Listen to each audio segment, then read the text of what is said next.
வணக்கம் அகத்தியம். இன்றைக்கி நம்ம பார்க்க போகிறது வந்து குட்டி விழா மரம். இதுதான் இந்த குட்டி விழா மரங்க. இந்த இலையை வந்து பச்சையாகவே சாப்பிட்லாம். இந்த இலை வந்து அற்புதமான நறுமணம் கொண்டதுங்க. சில பேருக்கு வந்து உடம்புல வந்து கெட்ட வாடை அடிக்கும். அவங்க வந்து இதனுடைய இலையை வந்து காய வச்சு அரைச்சி பொடி பண்ணி வச்சு குளிச்சுட்டு வந்தாங்க அப்படின்னா அந்த வாடை நீங்கும். முன்னாடிலாம் கிராமங்களில் வந்து கனமுள் எடுக்கிறதுன்னு சொல்லுவாங்க. சில குழந்தைங்கள்லாம் இழைச்சிக்கிட்டே போவோம். அந்த குழந்தைங்கள்லாம் வந்து என்ன பண்ணுவாங்க, வரிசையாக உட்கார வச்சு இந்த குட்டி விழா இலை, இந்த எருமசாணி, மஞ்சள் எல்லாத்தையும் மூணையும் சேர்த்து அரைச்சி முதுகில் தேய்ப்பாங்க.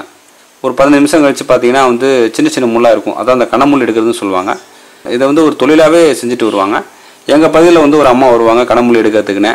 எங்களெல்லாம் வரிசையாக உட்கார வச்சு முதுகில் வந்து தேய்ச்சி விடுவாங்க. தேய்ச்சி விட்டதுக்கப்புறம் வந்து அந்த கனமுள் வெளில வரும். இந்த கனமுள் எடுக்கிறதுக்கு இந்த குட்டி விழா மட்டும் கிடையாது, தும்பை இலை இருக்குல்ல, தும்பை இலையும் வந்து அதே மாதிரி தேய்ச்சி முதுகில் தேய்ப்பாங்க. ஸோ அந்த கனமுள் வெளில வருங்க. இந்த இலை வந்து கிராம பகுதியில் வந்து கிடைக்கும். அப்படி கிடைக்காதவங்க அந்த இலை தேவைப்படுறவங்க நீங்கள் எங்களுக்கு கால் பண்ணலாம்.